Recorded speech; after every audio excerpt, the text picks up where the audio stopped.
જો એક વસ્તુ બતાવું. હા હા છે ને, બધી બાજુ બરફ છે, ચારે બાજુ. મંદિરથી નીકળ્યા સામેથી ચાલતા ચાલતા જઈએ છીએ. વરસાદ જેવું છે વાતાવરણ, પણ હજી આવતો નથી. રેનકોટ પહેરી લીધો છે બધાએ. ધીરે ધીરે કરવી છે. તાકાત તો છે નહીં, પણ ઘોડાય નથી એટલે કાંઈ ઓપ્શન નથી. એટલે ધીમે ધીમે કરવી છે. જ્યાં સુધી થાય ત્યાં સુધી કરશું, પછી જોશું કઈ રીતે આગળ જવું.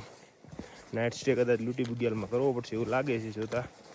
ત્યાંથી કદાચ કંઈક વ્યવસ્થા મળે તો સગર ગામ સુધી જઈશું, નગર પછી લૂંટી બુગ્યાલમાં રોકાશું. જો એકવાર વ્યૂ બતાવી દો. બધી બાજુ બરફ છે.